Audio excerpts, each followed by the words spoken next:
ورحمۃ اللہ وبرکاتہ۔ ماہ رمضان شریف کی آمد بالکل قریب ہے اور پوری دنیا کے حالات کورونا وائرس کی وجہ سے بڑے ہی عجیب و غریب ہیں۔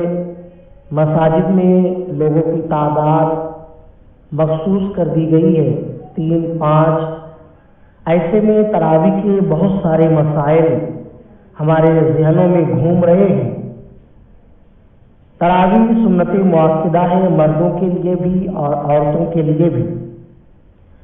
فرق یہ ہے کہ عورتیں نماز تراویح گھر میں تنہا پڑھیں گی اور مرد عام حالات میں مسجد میں جماعت سے پڑھیں گے، لیکن ابھی عام حالات نہیں ہے تو مرد حضرات گھر پر نماز تراویح ادا کریں۔ تراویح کی جماعت سنت کفایہ ہے کہ محلے کے سب لوگوں نے چھوڑ دی تو سب نے برا کیا، اور کچھ لوگوں نے جماعت سے پڑھ لی تو باقی لوگ تنہا بھی پڑھ سکتے ہیں۔ تراویح مسجد میں جماعت سے پڑھنا افضل ہے۔ اگر گھر میں جماعت سے پڑھی تو جماعت کے ترک کا گناہ نہ ہوگا۔ لہذا شریعت کی اس چھوٹ کی پیش نظر کورونا کرفیو اور لاک ڈاؤن کے ہونے کی وجہ سے 5 آدمی جماعت عشاء کے بعد نماز تراویح جماعت کے ساتھ مسجد میں ادا کریں۔ زیادہ لوگوں کو مسجد میں لینے کی کوشش نہ کریں، اس لیے کہ اس سے امام کو، مصلیوں کو، مسجد کو اور دیگر لوگوں کو سخت نقصان ہو سکتا ہے۔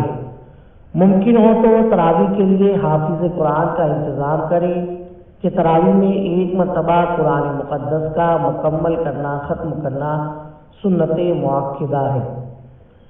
اب اگر گھر میں 2-3 آدمی ہو اور ان میں کوئی امامت کے لائق ہو تو جماعت سے پڑھیں، تراویح علم طرح سے پڑھیں، اس لیے کہ یہ 2 مرتبہ پڑھیں گے۔ لیکن اگر کسی وجہ سے، عذر کی وجہ سے یا کورونا وائرس کی وجہ سے مسجد میں حاضر نہ ہو سکا اور گھر میں اگر تنہا پڑھے گا تب بھی اسے مسجد میں جماعت کے ساتھ تراویح پڑھنے کا ثواب عطا کیا جائے گا۔ اور علم طرح سے بھی اگر یاد نہیں ہے تو جو صورتیں یاد ہیں وہ صورتیں پڑھے۔ مثلاً اگر کسی کو صرف قل ہو اللہ شریف ہی یاد ہے تو تراویح کی 20 رکعتیں ہیں، ہر رکعت میں الحمد کے بعد قل ہو اللہ شریف پڑھیں، 4 رکعت کے بعد بیٹھیں، اس طریقے سے پوری 20 رکعت پڑھیں، انشاءاللہ اس کی تراویح ہو جائے گی۔